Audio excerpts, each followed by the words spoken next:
Parliament की कानून इंसाफ committee का मुश्तरका इजलास 27वीं आईनी तरमीम के मुताबिक नुकात की मंजूरी दे दी। आईनी अदालत का क़याम आर्टिकल 175A से लेकर आर्टिकल 175L तक 12 शिकों पर मुशावरत मुकम्मल। वज़ीर आज़म और वज़ीर आला के मुशीरों की तादाद बढ़ाने से मुताल्लिक़ तरमीम पर भी मुशावरत मुकम्मल। सुप्रीम जुडिशल काउंसिल की तश्कील 9 पर मुशावरत भी मुकम्मल कर ली गई।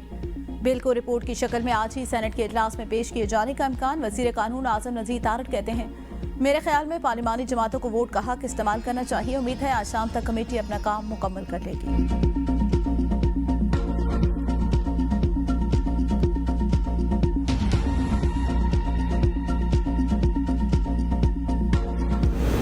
हुकूमती इत्तेहादी जमातों की जानिब से मज़ीद 3 तरमीम पेश। ANP, BNP और MQM ने तरमीम पेश की। मुश्तरका पार्लिमानी कमेटी इजलास की अंदरूनी कहानी सामने आ गई। ज़राए के मुताबिक ज़ेर इल्तवा मुकदमा फैसले की मुद्दत 6 माह से बढ़ाकर 1 साल करने की तरमीम मंजूर। 1 साल तक मुकदमे की पैरवी न होने पर उससे निपटा हुआ तस्वुर किया जाएगा। ANP ने खैबर पख्तूनख्वा का नाम तब्दील करने की तरमीम कमेटी में पेश कर दी। खैबर पख्तूनख्वा से नाम खैबर हटाकर पख्तूनख्वा रखने की तरमीम पेश। खैबर जिला है, दीगर सूबों में नाम के साथ जिले का नाम नहीं लिखा जाता। MQM ने बल्दियाती नुमाइंदों को फंड से मुतालिक तरमीम पर इत्तेफाक। आर्टिकल 243 और आर्टिकल 200 से मुतालिक मुशावरत जारी। बलूचिस्तान असम्बली की नशिस्तें बढ़ाने पर इत्तेफाक हो गया।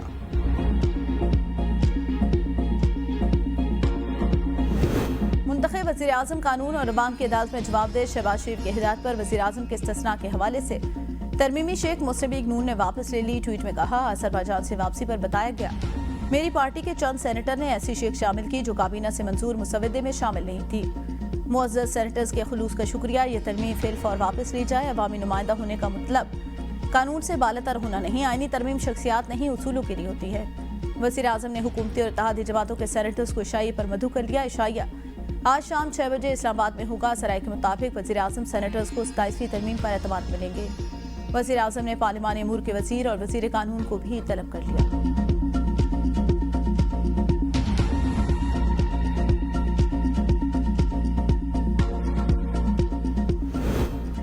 तहरीक तहफ़्फ़ुज़ आइन पाकिस्तान के इलामी के मुताबिक इसी हफ्ते इस्लामाबाद में कौमी मशावरती कॉन्फ्रेंस बुलाई जाएगी। इस कॉन्फ्रेंस में तमाम शुबाहाए ज़िंदगी से ताल्लुक़ रखने वाले अफराद को मदऊ किया जाएगा। 27वीं तरमीम की जाली मंजूरी के अगले दिन मुल्क भर में यौम स्याह मनाया जाएगा। अवाम से अपील है स्याह पट्टियाँ बांध कर यौम स्याह में शरीक हों। वकला अदालतों में काली पट्टियाँ पहनकर इसके खिलाफ एहतजाज करेंगे। हम तवक्को रखते हैं अदलिया के बाद समेत जज तहफ़्फ़ुज़ात का इज़हार करेंगे। मशावरती इजलास के बाद मुल्क गीर जल्द से जुलूसों का ऐलान किया जाएगा।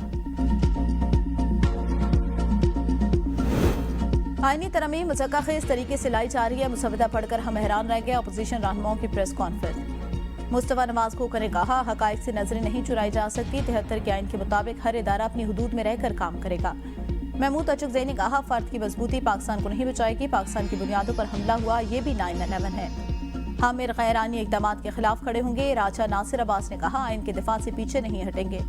सबकी जिम्मेदारी है आइन को बचाने के लिए खड़े हों। सऊदी अरब और पाकिस्तान के दरमियान हाई 2026 के इंतज़ामात पर मुआहिदा तय पा गया। सऊदी नायब वज़ीर हज उम्रा डॉक्टर अब्दुल फताह बिन सुलेमान अल मशात और वफाकी सेक्रेटरी मजहबी अमूर डॉक्टर सैयद अताउर रहमान ने दस्तखत किए। दस्तखत की तकरीब में सऊदी सफ़ीर नवाफ बिन सईद अल मालकी भी शरीक थे। वफाकी सेक्रेटरी मजहबी अमूर ने कहा, पाकिस्तानी हुज्जाज कराम को आला मयार की सहूलियात फराहम की जाएंगी। वज़ारत मजहबी अमूर सऊदी हिदायत के मुताबिक हज स्कीमों के इंतज़ामात मुकम्मल करेगी। सरकारी और प्राइवेट हज स्कीमों के इंतज़ामात बर वक्त और मौसर तरीके से मुकम्मल किए जाएंगे।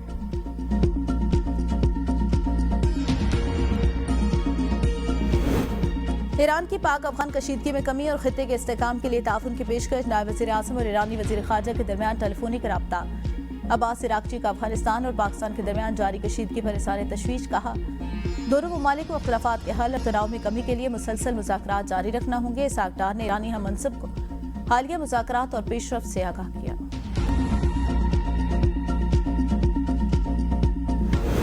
अफगान तालिबान हुकूमत की नाअहली, मुआशी बदइंतज़ामी और अवाम दुश्मन पॉलिसियों के बायस अफगानिस्तान शदीद बहरान का शिकार। अफगान तालिबान के ज़ालिमाना इक़्तिदार ने अफगानिस्तान को गुर्बत, अफलास और तबाहाली की तस्वीर बना दिया। अक़वाम मुत्तहिदा की रिपोर्ट के मुताबिक अफगानिस्तान के 65% आबादी कसीरुल-जहती गुर्बत का शिकार। मजीद 20% अफगान शहरी गुर्बत के दहाने पर हैं। जनूबी एशिया में गुर्बत में नुमाया कमी के बावजूद अफगानिस्तान इस बेहतरी से महरूम रहा। अफगानी अवाम अपने बुनियादी ज़रूरियात से 56% तक महदूद हैं। मेयारी ज़िंदगी में 43%, तालीम में 33.4 और सेहत में 24.1% तक महरूमी। अफगान अवाम बिजली, साफ पानी महफूज रिहाइश और तिबी सहूलियात से बुरी तरह महरूम। अफगानिस्तान की बहाल अफगान तालिबान हुकूमत की गुमराह को हुक्मरानी का मुंह बोलता सबूत है।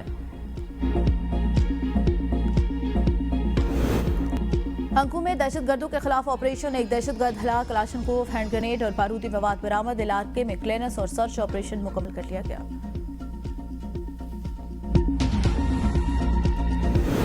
बलूचिस्तान के जिला कलात में नामालूम अफराद की फायरिंग से कबाली रहनुमा समेत 4 अफराद जाँ बहक। पुलिस के मुताबिक तहसील खालकाबाद के इलाके सुरबंद में कबाली रहनुमा शाकिर सादुल्ला लाखू की गाड़ी को निशाना बनाया गया। पुलिस के मुताबिक जाँ बहक अफराद में शाकिर, खैरुल्ला लाखू, मोहम्मद करीम और मोहम्मद जाहिर शामिल। लेविस ने इलाके को घेरे में लेकर तहकीकात शुरू कर दी। ईरान में आलमी तबलीगी इज्तिमा का पहला मरहला, इज्तिमाई दुआ के बाद इख्तिताम पजीर, शुरका की वापसी जारी। हजरत मौलाना इब्राहिम देओला ने दुआ कराई। इख्तितामी दुआ में 6 लाख से ज्यादा अफराद शरीक हुए। रिक्कत आमेद मनाजिर, मुल्की सलामती और मसाइब में घिरी उम्मत मुस्लिमा के लिए खुसूसी दुआएं की गई।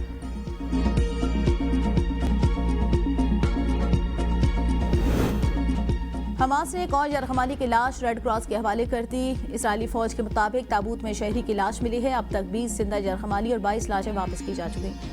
6 लाशें अब भी गजा में मौजूद है। जंगबंदी के बावजूद गजा पर सेहूनी फोर्सेज के हमले बंद न हुए।